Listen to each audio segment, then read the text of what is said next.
There was no blood on the snow. That was the first thing Captain Mikhail noticed. An entire settlement had vanished overnight, yet the ground was almost perfectly clean. The frozen village sat in complete silence beneath the northern mountains. Doors hung open. Lanterns still burned faintly inside homes. Half-eaten meals rested untouched on wooden tables. It looked as if the villagers had simply stood up and disappeared. Then the soldiers found the footprints, hundreds of them, long, thin, barefoot, not human. The tracks circled every house before leading deep into the forest. No one spoke as the reconnaissance team followed them north. The deeper they traveled, the quieter the world became. Even the wind seemed afraid to move through the trees. Thick frost clung to the bark like pale skin, and strange claw marks stretched across the trunks high above their heads. One of the younger soldiers whispered something that made the entire group uneasy. The marks were too high for any animal. Captain Mikhail tried to stay calm, but he had seen those symbols once before, years ago inside a forbidden archive buried beneath an old monastery.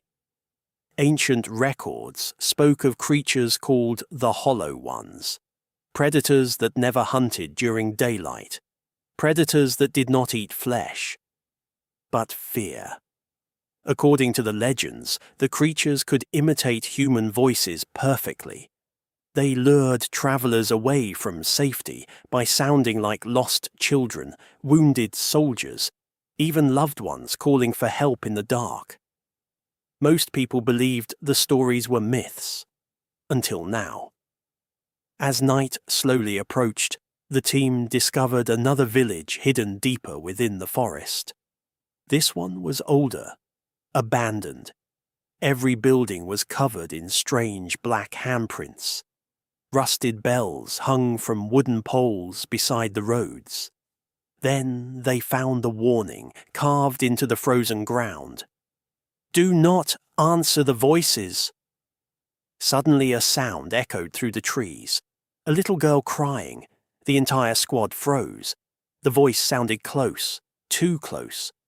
One soldier immediately started moving toward the sound, his breathing growing panicked.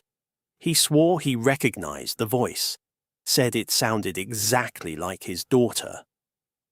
Captain Mikhail grabbed him before he disappeared into the darkness. But then the crying stopped, and something else began moving between the trees. Tall shadows, fast, watching them. The lieutenant ordered the team into defensive positions. Rifles aimed into the black forest while red signal flares illuminated the snow like blood. For several seconds, nothing moved. Then came the whistles, soft at first, dozens of them, surrounding the team from every direction. The soldiers spun in circles, trying to locate the sound, but the forest had become alive. Shadows darted between the trees, faster than human eyes could follow. One soldier fired into the darkness. The gunshot echoed like thunder, and then the forest exploded.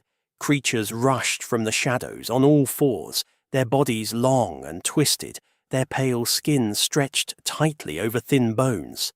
Their faces looked almost human, except for the mouths. The mouths opened far too wide. Gunfire erupted instantly. Bullets tore through the snow, while flare light revealed horrifying glimpses of claws and glowing white eyes. The Hollow Ones moved impossibly fast, leaping across trees and disappearing back into darkness before anyone could aim properly. One creature landed directly beside a soldier and copied his own terrified scream back at him before dragging him into the woods. Another mimicked Captain Mikhail's voice perfectly, shouting false commands from somewhere deep in the trees. Confusion spread. Panic followed. Within minutes, the squad was completely separated. Captain McHale and 3 remaining soldiers barricaded themselves inside an abandoned church near the edge of the village. The wooden doors shook violently as screams echoed outside in the storm. Then came the worst part. The voices started speaking from the roof. Not monster noises.